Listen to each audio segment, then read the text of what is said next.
Thanks for joining us this Friday afternoon for news and politics. I'm very happy to welcome my first guest here into the studio, Michele McPhee. Thank you for coming in. I'm so happy to be here with you. Journalist, author, talk show host, and author of the new book, Maximum Harm. Maximum Harm, that's right, yep. So, about the Tsarnaev brothers, about the Boston bombing, right. And you just recently wrote an article for Newsweek that the person who created the bombs right.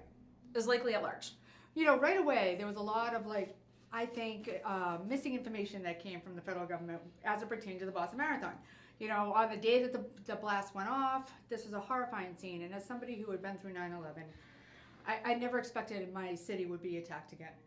And now you have little Martin Richard and Lindsay Lou and Crystal Marie Campbell, and immediately there was tension between the FBI and the Boston police. Okay. And it raised a couple of eyebrows.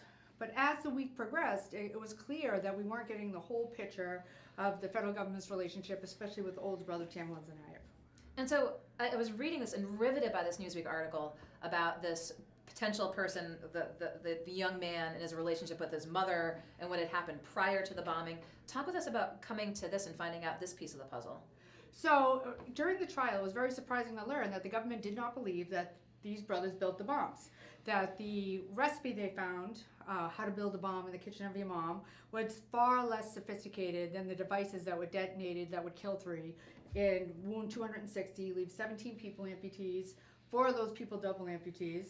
So when the government was talking about they never found any location where these brothers had built the bombs, it was staggering. Yes. So in other words, we don't know who built the bombs, and that person is among us.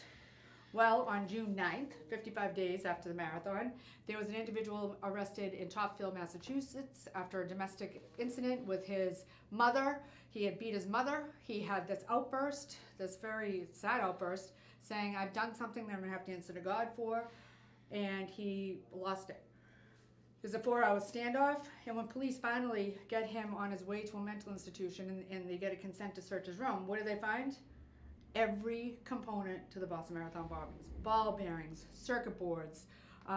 They found a giant pressure cooker hidden under dirty clothes in his closet next to a duffel bag that had gloves in it to make sure that you wouldn't leave fingerprints. Next to the giant pressure cooker was a bag of perlite, which is used as a bomb-making material. So he has a bomb factory in this guy's bedroom in Topsfield. And guess what happened to him, Kate? What then? Nothing. The entire case was nil prost. He was put in a series of mental institutions, completely unclear who paid for it, because anyone who has somebody struggling, who needs any sort of mental help, whether it's substance abuse, knows there is no way that someone's getting care in a private facility for 2 years on any insurance company in the world.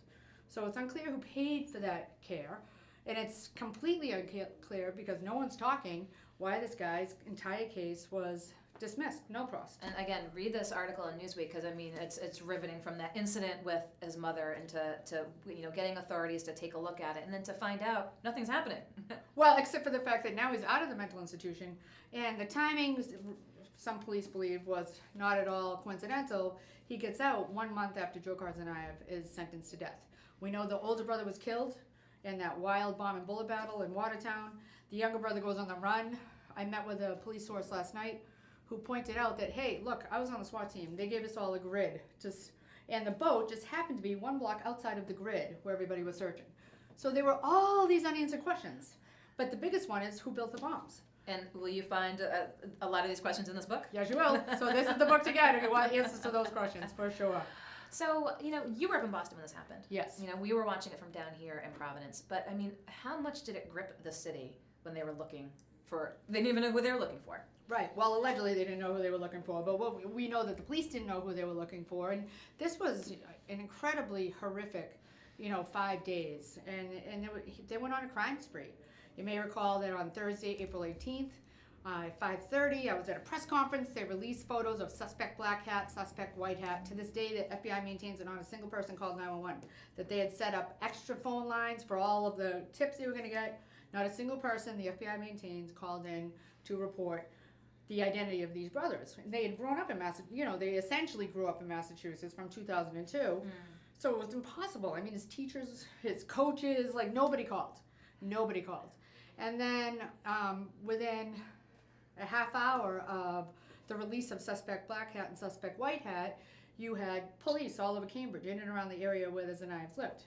And this book opens, chapter 1 is called These Mother Bleepers, more colorfully put by the cops, you can imagine. And it says Are that in the here, book. yes, but it does say it in the book.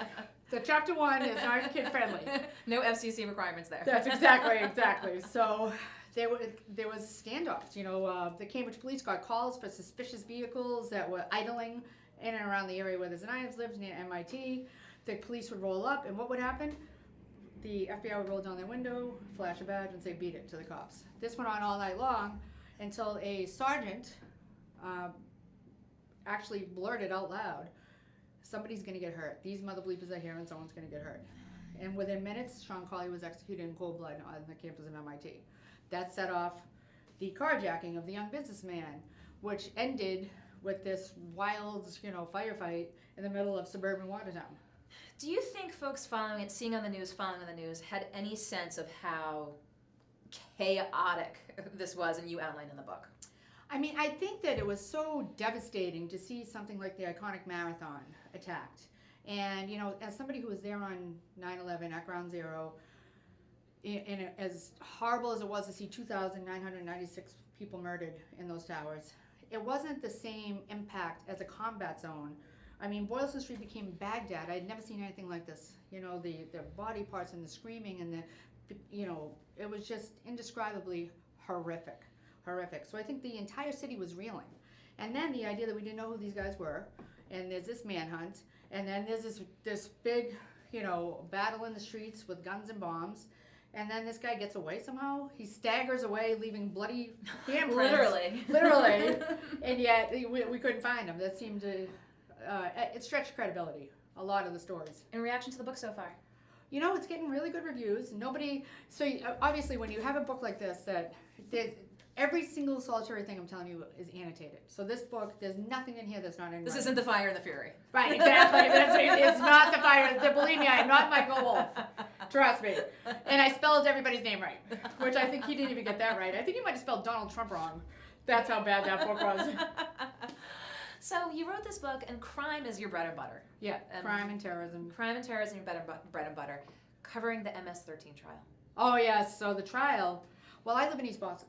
And so one of the aspects of this trial that I'm finding so sad is the aspect, there's a big immigration debate right now with DACA, but nobody talks about these unaccompanied minors. Mm-hmm. These are not young dreamers who came here with their families. These are little kids who came here alone. And the testimony from some of these victims or people who had been recruited is, my brother got killed in Honduras by a gang. My mother took every dime she had, gave it to a coyote. I lived on top of Il Bisha. Literally, they live on top of a train for a month. Maybe they get fed by the coyote, maybe they don't. They get to Texas by a miracle, and they get smuggled in, and the whole process takes a month to 6 weeks. They get into Texas, they get arrested by ICE, but they're an unaccompanied minor, so they say, do you have any relatives? Well, I have a dad I never met in Chelsea, Massachusetts. So these kids are doing everything they can to escape gang violence, and they're at Chelsea High, and 2 weeks later, some MS-13 gangbanger with a very sophisticated ISIS-like propaganda video sits down next to you in the cafeteria and says, you're with us now. And that's what's happening. You talk about being in the schools and these young people. How prevalent is this in Boston and New England? Well, on the North Shore, so the cities that are inundated with MS-13, my own neighborhood, East Boston, Lynn, Chelsea, Revere, the North Shore Gang Task Force, I cannot say enough about those cops, and it's a task force that actually works. It's not like the Whitey Bulger Task Force, where they weren't really looking for Whitey, which we all know they weren't really looking for Whitey. It's not like that. The head of the Whitey Bulger Task Force, by the way, was afraid to fly, so how, I don't know. So they're really looking into this here. We know this has been mired in politics. Right. We've seen this because President Trump mentioned it in his State of the Union. Does that have is that impacting the trial at all? It's interesting because Boston has the highest number of MS-13 members being prosecuted in the entire country. It's 61. And I think that, one of the witnesses was the girlfriend of Tremendo was his name. And Tremendo was sent here. They're growing, MS-13 has the designation as the Treasury Department as the only transnational criminal organization. So the only street gang that has that designation because they're so good at recruiting these kids. Now, is the trial, is this racketeering, other charges? Yeah, it's racketeering, murder, yeah. And murder, okay. So it's the whole kit and caboodle. And they're all kids. They're all kids. So the perps, a large number of them are unaccompanied minors who came here alone. The victims are unaccompanied minors who came here alone. And the big question is, what is the Department of Homeland Security doing to help these kids? And, you know, like we know when there's big trials, it's just a media, you know, I don't want to say circus, but there's a lot of folks there, they want to cover this. But, I mean... This is getting no coverage. It's like me and one report from the Boston Globe. Is it a state of the media? Is there a fear of the MS-13? I think that, you know, I think you brought it up. It's the politics of it. So people don't want to be seen as promoting the Trump agenda with MS-13, which is absurd to me because it's not a political agenda. It's a crime. These are facts. You know, I woke up on Christmas morning and there was a dead kid with his hands cut off behind my house. You know. So we're here in Providence. I'm thinking it's just cameras, and it's not. No, because people are not reporting the stories that. In fact, you know, I had an editor actually say to me, "Well, this sounds like something that people in the Trump administration fed you," and I said, "No, I woke up with a dead 15-year-old behind my house on Christmas morning. He was one of 6 kids that have been murdered by MS-13 in my neighborhood. Which, if you drove to Logan Airport, that would be the neighborhood that is inundated with MS-13. Do you think that there's a possibility that they're going to crack MS-13 with us? I mean, I really truly do. And really, the way that they took down this case is fascinating, which is why I'm there. They had 2 detectives. One was a Chelsea cop and one was a Massachusetts State Police trooper, sergeant detective. And those 2 went to El Salvador and picked up this notorious horror show of a drug dealer gangbanger, brought him back to Massachusetts and unleashed him. And he How did they do that? Well, it was very delicate. It took a lot of negotiations. And they bought him a gypsy cab. And they put him in the gypsy cab and he would drive the gangbangers everywhere and they would record on video and audio their confessions to all these crimes, which is how they took down so many members. So the big question, is this the next book? Yes. I'm Great question. My spidey senses. I know what a great reporter you are. I have heard all the stories. Wait a minute, this sounds like the next book. Well, that's fantastic. You know, again, the work that you're doing out there covering especially this local crime here, and then breaking it down for folks to be able to read it, you know, break it down after the fact, because we all remember seeing the Boston bombing, but you've got it recounted here in Maximum Harm. Yeah, it's sad stuff, but I think it's important. You know, look what's going on with the FBI. If you take the politics out of that and say, this is like you and I are pretty hard scrabble reporters, right? We don't take no for an answer very often. No. So can you imagine if the FBI gets mad at us or a politician gets mad at us and uses misinformation and fugazi, dodgy dossiers to get a FISA warrant, which means they can literally put a camera in your house. They can listen to every phone call, read every text. That's terrifying. As an American, it doesn't matter who the target was to me, but when the Department of Justice can be corrupted in any way, it should alarm all of us. I mean, you've probably seen the meme I've mentioned on the show. It's like the 1950s housewife, but like on the phone, be like, "Shh, they're listening in." And then it's the one today, like making cookies in the kitchen. And she's like, "Hey, big brother, how many cups of sugar do I need in my cookies here?" Right? Like, Alexa, I mean the FBI. How many cups of sugar do I need? So besides MS-13, you've got this book. Anything else on the docket for you? Well, I'm dying to keep chasing around the guy who really built the bombs you can read about in this book and in the Newsweek. I'm dying for him to confess because when I asked his lawyer, well, okay, why did Daniel Morley have all of this bomb-making material in his house in the first place? The response was, he doesn't remember. Well, to me, that doesn't really cut the mustard. Okay, trying to get the confession. Again, the book's out. Look for the MS-13 one. But Michele McPhee, I appreciate you taking the time to come into the studio today. Thank you so much for having me. I love what you guys are doing. Thank you so much. Thanks for coming in. I'll let you go. Okay, thank you. Thanks, Michele. Michele McPhee talking about Maximum Harm, the book she wrote on the Boston bombing, covering the MS-13 trial, telling us not a lot of press coverage mired in politics, and she's planning, I think, to be penning a book on that. So don't go anywhere. We're going to be right back with our next guest here in the Navigant Credit Union Broadcast Center.